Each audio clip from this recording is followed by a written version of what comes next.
Started.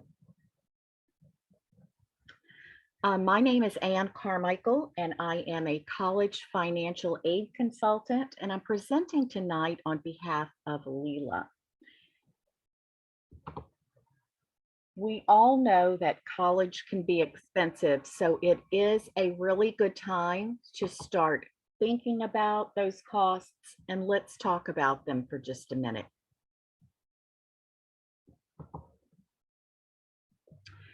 You're going to expect to pay for your equipment, books, and supplies, which of course will include any textbooks, notebooks, a computer if you need one, your personal expenses that might include your phone bill, laundry if you're living away from home, fuel for your car to go back and forth to campus, your room and board, which can be a sizable amount. It will include your dorm if you're staying on campus, or perhaps you're sharing an apartment with a friend, and you'll be responsible for that expense. And then your tuition and fees. Now, when you go to your college's websites to do your research, you'll most often find their tuition listed on their website, but you do need to know that there are additional fees that you'll have to, that you'll be expected to pay, such as your parking, athletic, and library fees. So these are going to add up. But the good news is that financial aid is available from the U.S. Department of Education, the state of Louisiana in the form of the TOPS scholarship, your college or career school, and then nonprofit and private organizations like Leela. There are three types of student financial aid. You have free money, which will include grants and scholarships, borrowed money, which would be your student loans, and then earned money, such as federal work study. Types of federal student aid include the federal Pell Grant, the Federal Supplemental Education Opportunity Grant, the Teacher Educational Assistance for College and Higher Education Grant, the Iraq and Afghanistan Service Grant, Federal Work Study, and direct subsidized, unsubsidized, and PLUS loans. The federal grant family includes Pell Grants for undergraduates with financial need. The FSEOGs are for undergraduates with exceptional financial need. Service grants are for students of military parents who died defending the country following 9/11, and then Teach grants for students pursuing a teaching career. The Federal Work Study Program provides part-time jobs to help students pay for their education expenses. So when you answer yes on the FAFSA to federal work study, the financial aid office will consider you for available positions on their campus. Your earnings from those jobs will be paid directly to you, the student, and you should use those monies to pay for your college expenses. These jobs look great on your first professional resume. So if you're going to a four-year college and you accept a federal work study job, maybe it's in the chancellor's office. That is 4 years of professional employment you have to post on your first resume. If you can't complete college without student loans, then they are a good investment. But the important thing to remember is to only borrow what you need to complete your education. And it's important to understand the different types of loans that you might be offered. The direct subsidized loans are based on financial need, and no interest is charged until you graduate or cease to attend. On the other hand, direct unsubsidized loans are available to almost everyone. However, the interest does begin to accrue on this type of loan once it's fully dispersed, which is usually in the spring semester. So you can see that there is a big difference between the direct subsidized and unsubsidized loans. When you do receive your financial aid offer from your colleges, remember to always accept the subsidized loan first. And you can remember this by telling yourself that the U in unsubsidized means that you always pay the interest on that loan. If you do make the decision to accept loans, you always want to accept the federal student loan first because payments aren't due until you graduate or cease to attend. The interest rate is fixed at a lower rate and no credit check is required. The federal student loan is in the student's name only. On the other hand, private loans should be carefully accepted because some lenders require that payments be made while you're still in school. The interest rate might be variable and often it's higher, and they almost always require a cosigner. So just make sure you're doing your research before selecting a private loan lender. Student financial aid can be used at four-year public and private colleges, community colleges, career and technical schools, for part-time classes, or to take online college courses. All federal student aid and most institutional and private aid is contingent upon completion of the free application for federal student aid, known as the FAFSA. Now, it launched on October 1st, and it does so every academic year. It's important to note that student financial aid is awarded on a first come, first served basis, so you'll want to get your FAFSA submitted as soon as possible. And you'll want to make sure that you're paying close attention to your FAFSA deadlines. Your colleges will have priority financial aid deadlines. The TOPS scholarship has a FAFSA completion deadline. The federal government through federal student aid has a FAFSA deadline. And your counselor, Mrs. Caesar, was telling me that the school also has a deadline to submit your FAFSA to meet that graduation requirement. So make sure you're checking with her about that.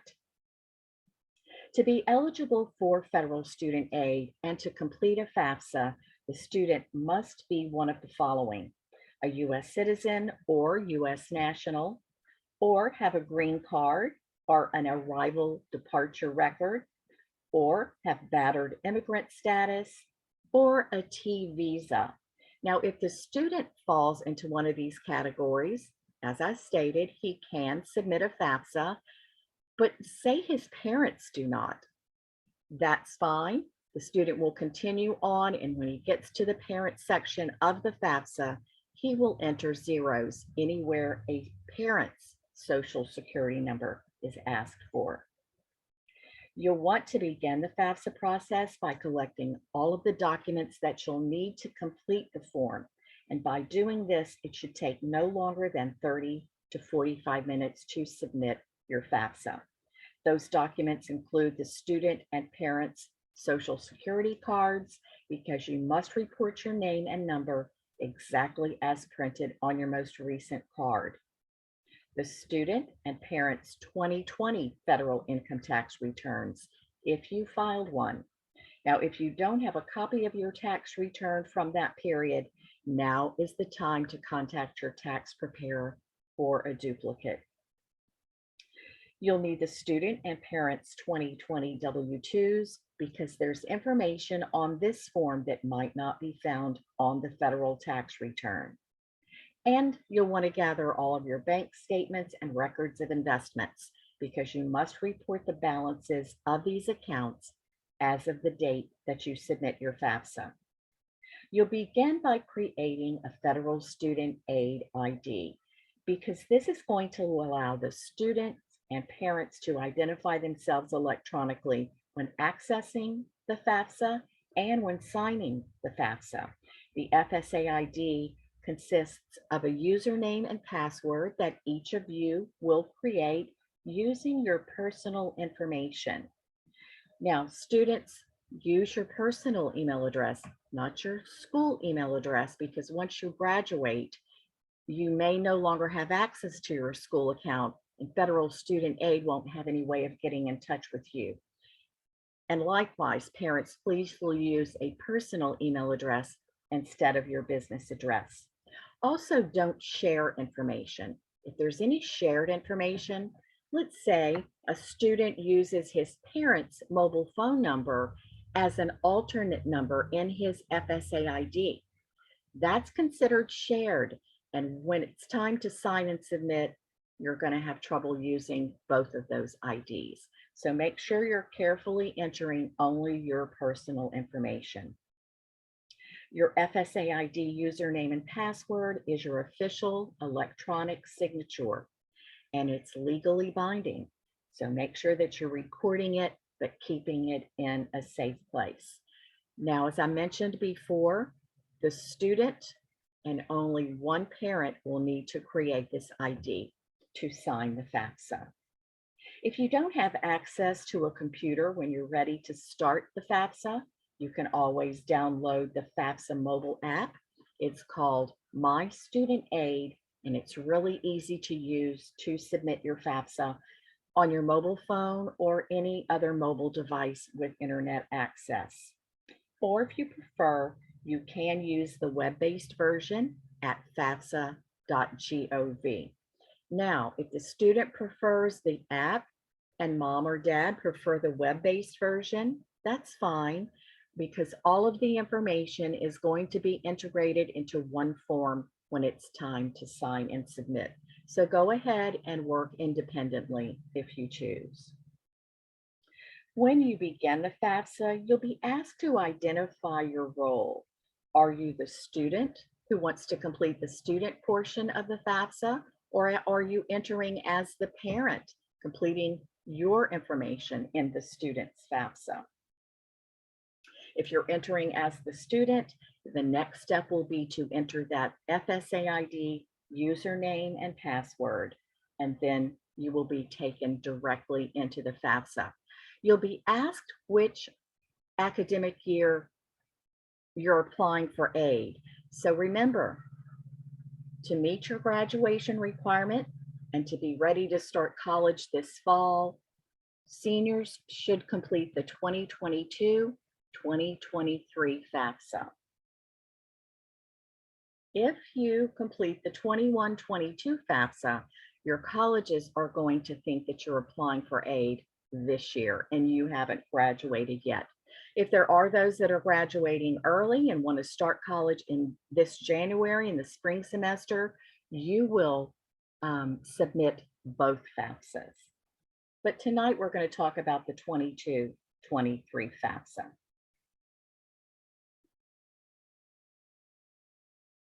Next, you're going to be asked to create a save key. And this is just another layer of security. It's a short series of letters and or numbers that serves as an additional password. In case you don't complete your FAFSA in one sitting, you can always log back in to complete, but you will also be asked to provide that save key. So make sure that you're documenting that as well. In the FAFSA, there are 7 sections that need to be completed before submitting your FAFSA.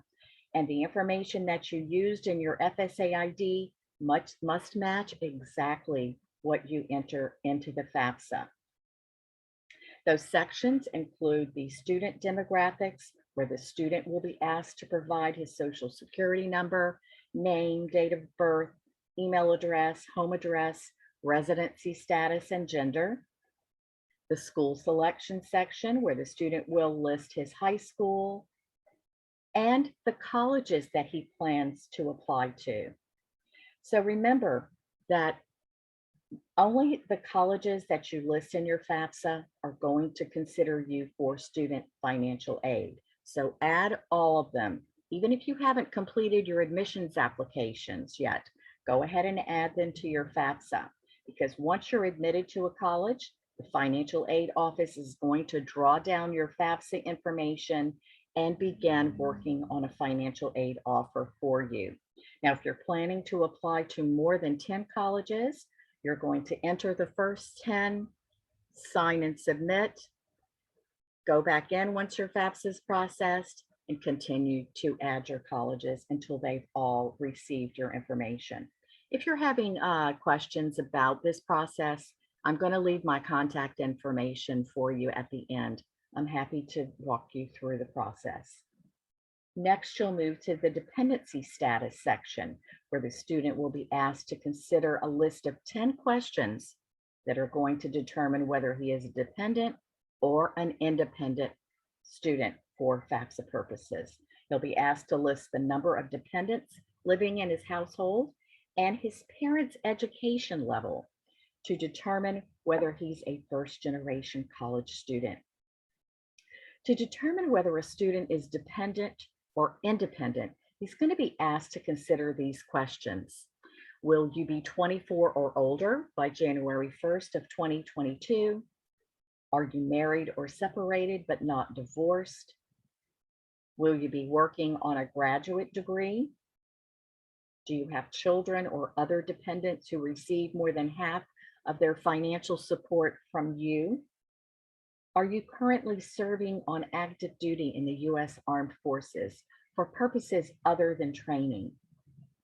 Are you a veteran? At any time since you turned 13, were both of your parents deceased? Were you in foster care, or were you a ward or dependent of the court? Are you an emancipated minor, or are you in legal guardianship as determined by a court? And the last, are you an unaccompanied youth who's homeless, or are you self-supporting and at risk of being homeless? Now, if a student can answer yes to just one of these dependency status questions, then he is considered independent for FAFSA purposes and will not be required to provide parental information. Now, say that you live with your grandparents or other relatives or other people that aren't your legal guardians, and say they have not legally adopted you. You will never add these people's information to your FAFSA. Say someone claims you on their income tax return, someone other than your parent. That person will never be listed on your FAFSA. You must list your legal parent on the FAFSA, even if you're not living with them. Now, for FAFSA purposes, you also are not considered independent simply because you file your own taxes or you choose to live alone and support yourself. So make sure that your parents understand the importance of providing their information on your FAFSA, because if they do not, you will have to work independently with the financial aid office if you want to be considered for any of the free grant monies available. The next section will be the parent demographic section, where parents will be asked to provide their social security numbers, their names as listed on the most recent social security card, their marital status, and the email address used to create that parent FSA ID. And parents, and we get this question a lot, which parent do I report on my FAFSA? Remember that the information about the parent or parents that you've lived with the longest in the past 12 months should be listed on your FAFSA.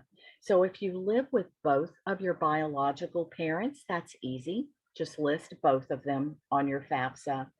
But if the parent you lived with the longest in the past 12 months is either separated, divorced, or was never married, you should list only that legal parent on your FAFSA.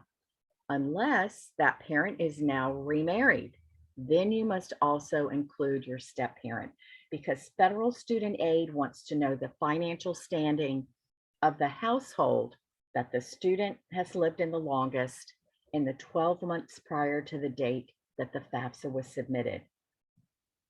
Next, you'll move to the parent financials, where parents will report their working wages from 2020, any federal benefits they receive, and the balance of their savings and investment accounts. To expedite the processing of your federal student aid, parents and students who completed a 2020 income tax return are encouraged to use the Internal Revenue Service's data retrieval tool. This makes sure that all of your information is captured and placed into your FAFSA. If you choose to go this route, you will proceed here to the IRS. And once you're in the IRS portal, you'll grab your 2020 income tax return and enter the information exactly as it's printed on that form. Even if you've moved since 2020, or information is misspelled on your tax return, you must enter it exactly as it's printed on the return, because the IRS wants to know that the person that's in their site is the person that filed that actual return. Next, you'll move to the student financial section, where students will be asked to the same questions that the parents were asked about finances, such as working wages from 2020, federal benefits received, and savings and investment account balances. Now, as you move through the FAFSA, if you have a question about one of the questions, you'll see a question mark to the right-hand side of each field. Click on that question mark to get a better idea of what they're expecting you to report. There are hyperlinks within the form that will help explain some of the legal terms and financial aid terms that perhaps you haven't heard of before. You can request a FAFSA online chat, call Federal Student AIDS Helpline, or you can call me directly on Leela's FAFSA helpline, which I'll provide to you at the end of the presentation. Then it's almost time to sign and submit your FAFSA. But before you do, it's important to review your FAFSA summary. This report is going to reflect every question that you were asked and your answer. And this is your last chance to make sure that you've provided correct information. If you see an error, just go back to that section, make the correction, and then it'll be time to sign and submit. The student and parent should use their FSA ID previously created to provide an electronic signature. If you have two parents listed on your FAFSA, you'll be asked which one chooses to sign. And of course, you will select the parent who created that FSA ID. Once you do submit your FAFSA, you'll receive an automatic congratulations pop-up page. Although the student will receive an email that the FAFSA has been submitted almost immediately, this is the one place that you'll find the most information. So please take a screenshot of your pop-up or print the page for your files. You're going to find out exactly what's going to happen next. You can see the date and time that your FAFSA was submitted. You will see the schools that were listed on your FAFSA and get an idea of your expected family contribution. It takes 3 to 5 days for the FAFSA to process, and at that time, it's shared with the financial aid offices. As I mentioned, they most often will wait until the student has been accepted for admissions to their college, so make sure you are getting those admissions applications completed as well. If you want to make a change to your FAFSA, go ahead back in, log in with the student's username and password, make that correction, but always remember to sign and submit the FAFSA when you've finished. If your family's financial situation has changed since 2020, let's say someone's lost their job, you've had some unexpected medical expenses, because you have to report your income exactly as you did in 2020, you can contact the financial aid offices to let them know that you have a special situation and that your family's financial situation has changed. So don't be shy about contacting them. That's what they do, and they're there to help you. Because they're trying to determine your net price, and that is the amount that you're going to be expected to pay for your education. They're going to take the cost of attendance at their college, and they're going to try to identify any grants or scholarships that they can find to help you pay for that academic year. Each college will send an individual financial aid offer to the student. And on that offer, although they won't all look alike, they should all show the college's cost of attendance and then line item, any grants, scholarships, student loans, work study that they can find to entice you to go to their school. So make sure you're reviewing your financial aid offers and of course responding to those financial aid counselors if they have requests for additional information. And once you do determine what college you're going to, you want to accept your financial aid in this order: scholarships and grants, because this is free money that does not have to be repaid. Next, your earned money. Federal work study doesn't have to be paid back because you've already earned it. And then your last resort will be the student loans, because you have to repay that with interest. As you know, scholarships are gifts, and you will find them at your colleges, your parents' employers, private and nonprofit groups, community and religious organizations, just to name a few. Some are going to be merit-based, and some are going to be based on financial need.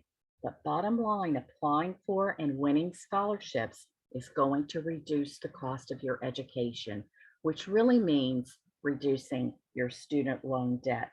Your high school counselor, your college financial aid counselor, and admissions recruiters are all great resources for scholarship opportunities.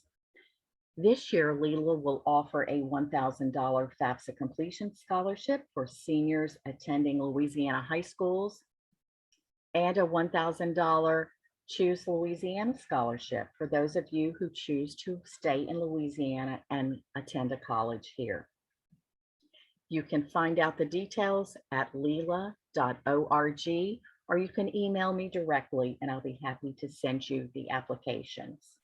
Now, for students or parents who need additional help after they've accepted all of the free money and their state and federal dollars, Leela does administer a nonprofit education loan program called Leela Choice, and it's just for Louisiana residents.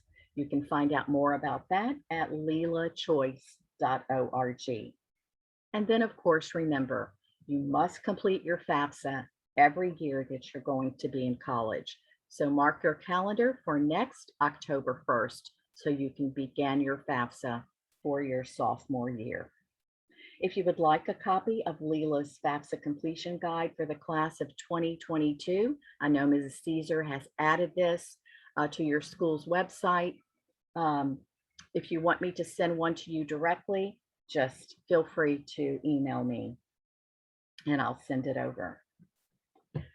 Please make note of our FAFSA helpline. We're here to work with you. We only work with Louisiana high school seniors, and we can answer any financial aid questions that you have in general, or if you want to schedule a FAFSA completion session, we're happy to stay on the line with you as you complete your FAFSA. Also, if you want to email me, my email address is provided. So I would like to take